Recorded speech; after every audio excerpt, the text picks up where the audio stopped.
Good evening, I'm John Carter and welcome to Poland Daily.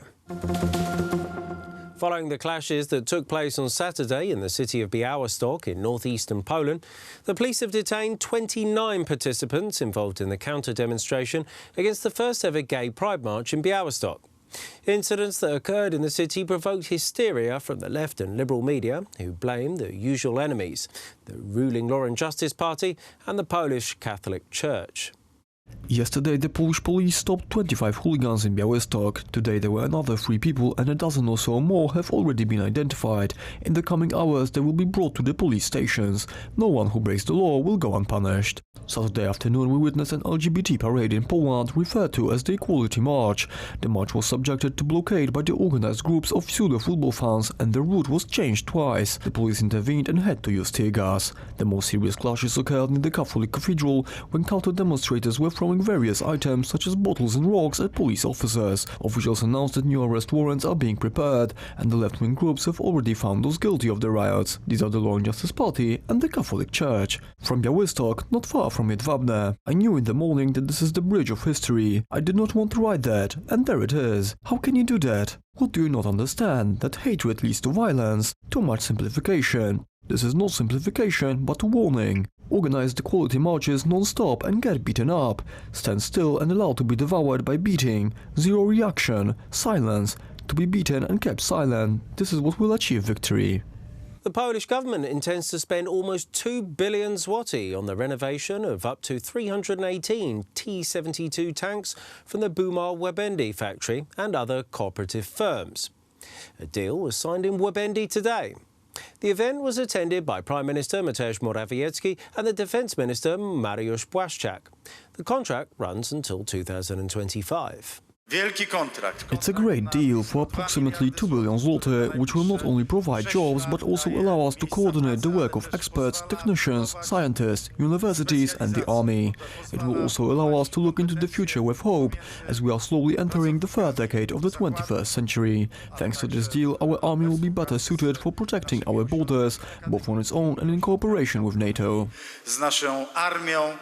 Thanks to this modernization, our tanks will be equipped with better targeting, navigation and communication systems. We will also renovate the tank's armor. As the Prime Minister stated, the deal will cost us 1,750 million zloty, but it's an investment for 6 years and will provide dozens of jobs for many years to come. The prosecutor's office has released the results of the autopsy of 5-year-old David Zhukovsky.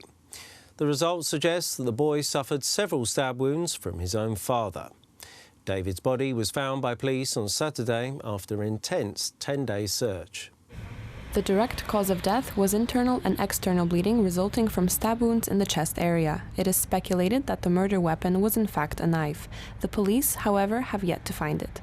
The wounds on the boy's body were inflicted using a sharp object similar to that of a knife. This is how we are describing the murder weapon right now, as we have not found it yet. There are actions in place to find the object.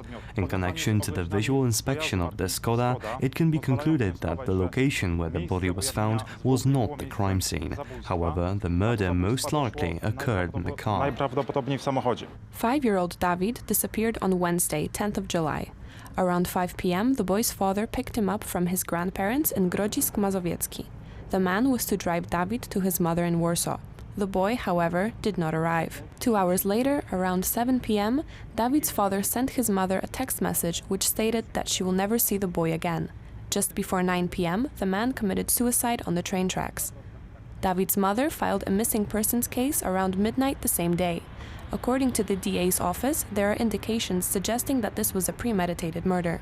This is a hypothesis which can be confirmed but does not have to. I have spoken to the district prosecutor, and from the information gathered, there is speculation that the circumstances of the case may indicate planned actions. Paweł Z did not come to work for 2 weeks leading up to these events. He first asked for leave, after which he stopped appearing in work altogether. There are also other circumstances which suggest this, but we will not speak of them yet.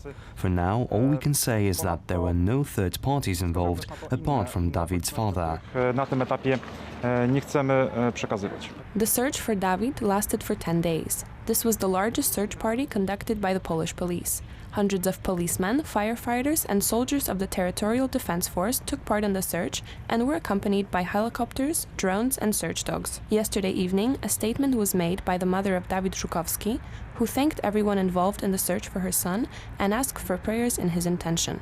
Today, on the 75th anniversary of the proclamation of Poland's first Soviet marionette government, Poles gathered across the country to commemorate the victims of communism. The Polish Committee of National Liberation, also known as the Lublin Committee, also issued its manifesto personally amended by Joseph Stalin on July the 22nd. The manifesto denounced the London-based Polish government in exile, declared the pre-war Polish constitution fascist and called for a renegotiation of the pre-war Polish-Soviet border. The Lublin Committee swiftly issued decrees giving the Soviet secret police, the NKVD, control over Poland. It also laid the groundwork for the falsified parliamentary elections of 1947, resulting in 45 years of communist dictatorship in Poland. Volodymyr Zelensky won a major victory in this spring's Ukrainian presidential election. Yesterday, his party, Servant of the People, unanimously won in the country's parliamentary elections with 44.5% of the vote. The party's high electoral results is likely to result in Ukraine's first ever single-party majority government.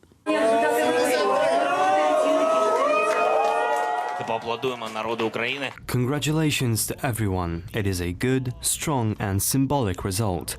We are grateful, me in particular, to the people of Ukraine for their support. It is not only a great trust, it is also a great responsibility, for me personally and for the team. We will not let the Ukrainians down. You know our main priorities. Sorry to repeat them again, they are the same as those of every Ukrainian. I am sure it is the end of the war, the release of our captives and the victory over the corruption which still remains in Ukraine. President Volodymyr Zelensky looks set to become Ukraine's first leader since the fall of communism to command a single-party majority in parliament in what would be an unprecedented mandate to deliver promised reforms. His party's victory in Sunday's snap parliamentary election caps a meteoric rise for the former TV comedian who has tapped into widespread anger over entrenched corruption and low living standards in Ukraine. The opposition platform was in second place, former President Petro Poroshenko's party was in third place, former Prime Minister Yulia Tymoshenko's party was in fourth place, and rock star Sviatoslav Vakarchuk's party in fifth. To form a majority, Zelensky could potentially reach out to the Voice party, fronted by another newcomer to politics, rock star Sviatoslav Vakarchuk. A triumphant Zelensky said he would invite Voice for coalition talks. Single-party majority in the parliament would give Zelensky the power to decide the makeup of the next government and control over a parliament that had previously been loyal to his predecessor Petro Poroshenko and blocked his legislative agenda. Under Ukraine's mixed election system, Zelensky's party won in both party list voting and in constituencies, as the preliminary election commission data showed. Thank you very much for joining me here this evening at Poland Daily. I'm John Carter. Stay tuned after the break for Poland Daily weather. It's followed by the business, then the culture, the history and finally the travel.